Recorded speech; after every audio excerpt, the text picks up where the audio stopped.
भारतवर्ष में बिरले ही कोई हिंदू होगा जो मरने के बाद मोक्ष न पाना चाहे।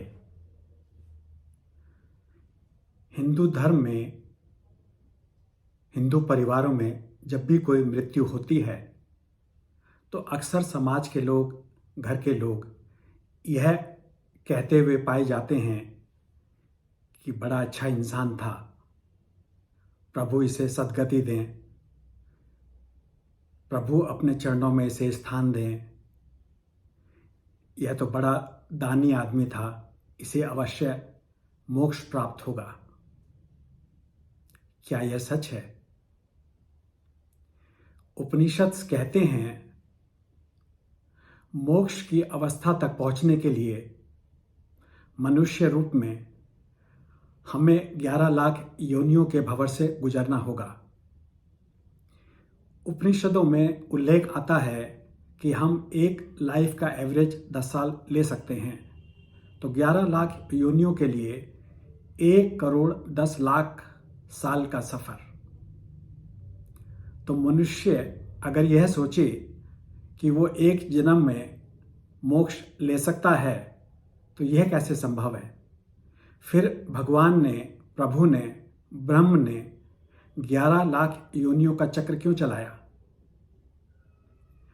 यहाँ पर हमें यह समझना होगा कि मोक्ष होता क्या है। जब एक साधक अध्यात्म के रास्ते पर चलकर पहले स्वामी विवेकानंद और फिर रामकृष्ण परमहंस बन जाता है, उसका भगवान से आत्म साक्षात्कार हो जाता है, तो जब रामकृष्ण परमहंस जैसा देह मुक्त, मुक्ति प्राप्त इंसान अपनी देह को त्यागता है तो वह मोक्षगामी हो जाता है। मोक्षगामी का मतलब हुआ कि जिस आत्मा ने रामकृष्ण परमहंस के शरीर को धारण कर रखा था, अब वह पूर्ण रूप से मुक्त हो गई है 84 लाख योनियों के फेर से। अब उस आत्मा को बार बार शरीर धारण करने की आवश्यकता नहीं रही, कर्मों की पूर्ण निर्जरा हो गई, आत्मा अपने पूर्ण ओरिजिनल स्वरूप में आ गई, शुद्ध रूप में। उस अवस्था को मोक्ष कहा जाता है। मोक्ष अगर कोई इंसान इसी जन्म में प्राप्त करना चाहे तो हमें क्या करना होगा?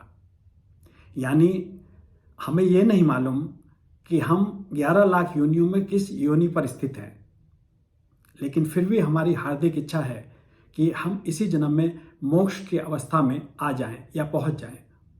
तो हमें क्या करना होगा? हमें सबसे पहले अध्यात्म का रास्ता लेना होगा। कोई सोचे कि धर्म के रास्ते पर चलकर, रिलीजन के रास्ते को फॉलो करके, मंदिरों में जाकर पूजा करके, सत्संग करके, गुरुओं का सानिध्य करके हम मोक्ष प्राप्त कर सकते हैं। नहीं,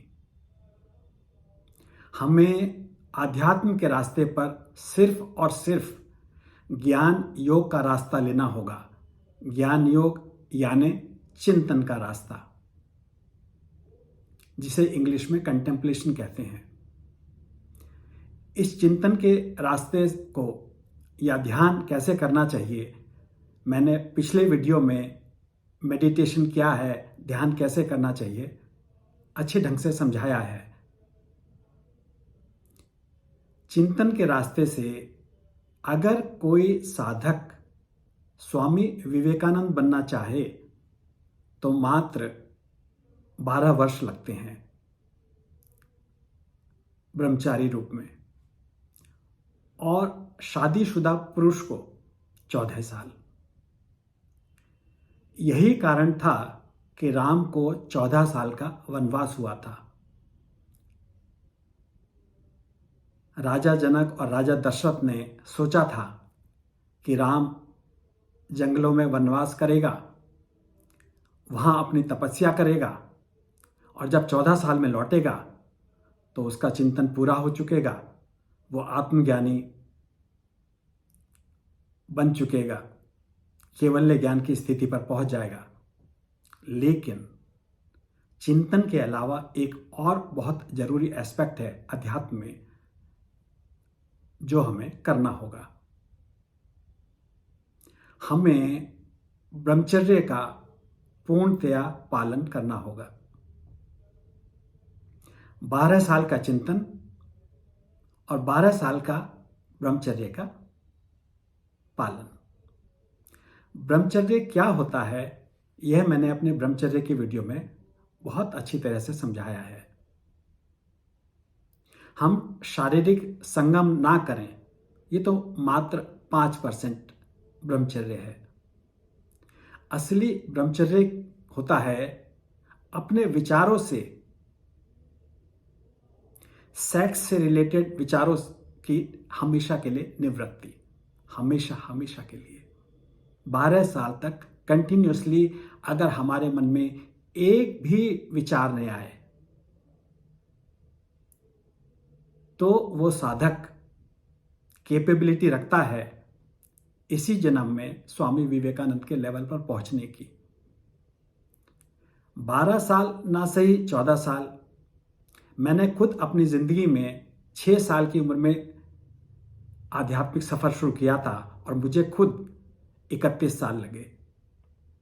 37 वर्ष की अवस्था में 3 अगस्त की सुबह साक्षात ब्रह्म ने 2.5 घंटे के लिए मुझे दर्शन दिए। मोक्ष पाना इसी जन्म में इसलिए जरूरी है कि 11 लाख योनियों में इस जन्म का हमें मालूम है, हम उस रास्ते पर चल सकते हैं।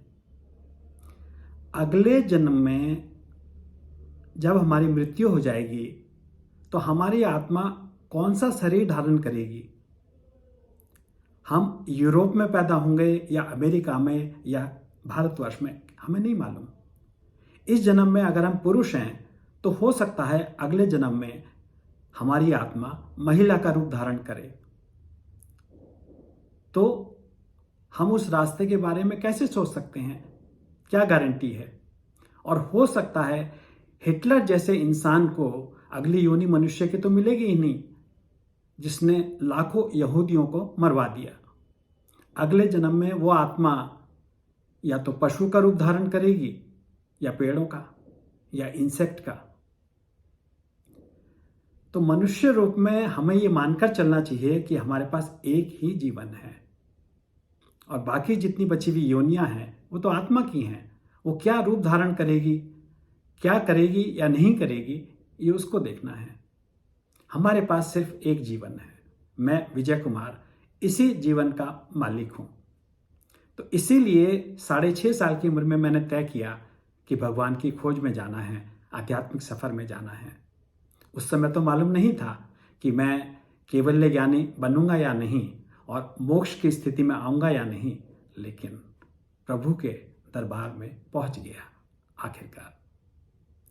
तो मोक्ष अगर कोई पाना चाहता है इस जन्म में, तो हम ये अगर मानकर चलें कि स्वामी विवेकानंद के लेवल पर पहुंचना बहुत मुश्किल है और रामकृष्ण परमहंस वो तो इम्पॉसिबल, तो ये पूर्णतया गलत है।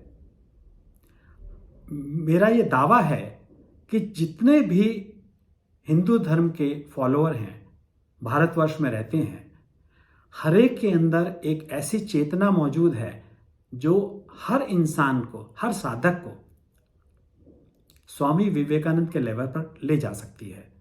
लेकिन हमें कोशिश करनी होगी, सही ढंग से समझना होगा कि ज्ञान मार्ग का क्या रास्ता है, चिंतन कैसे करते हैं। 12 साल नहीं, 40 साल लग जाएं, 60 साल लग जाएं, जितनी उन्नति हमारी इस लेवल पे इस जन्म में हो जाएगी, अगले जन्म में हम उसी लेवल से शुरू करेंगे अपने जीवन को। कितनी अच्छी बात होगी। सपोज हम इस जन्म में स्वामी विवेकानंद की स्थिति में नहीं आ पाते, वो पॉसिबल भी नहीं है। 120 करोड़ हिंदुओं में या 125 करोड़ हिंदुओं में अगर 1 या 2 भी आ जाएं तो बहुत बड़ी चीज है। लेकिन हम कोशिश तो करें। जिस लेवल पर भी इस जन्म में आध्यात्मिक तौर पर हम पहुंच जाएंगे, अगला जन्म उसी लेवल से हम शुरू करेंगे। स्पिरिचुअल प्रोग्रेस, आध्यात्मिक प्रोग्रेस कभी मारी नहीं जाती। तो हर इंसान को, हर साधक को कोशिश करनी चाहिए कि वो इस जन्म में चिंतन का रास्ता अवश्य अपनाए।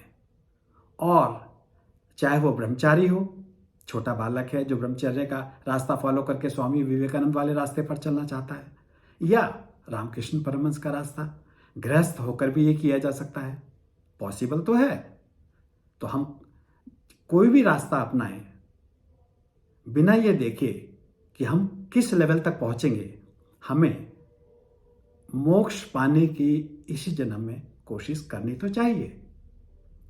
यहां एक बहुत ही जरूरी बात मैं आप सबको कहना चाहूंगा।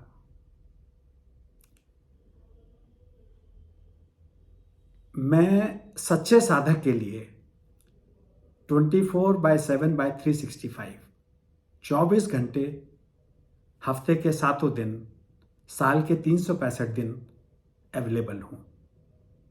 मैं सच्चे साधक को कभी राह पे नहीं छोड़ता।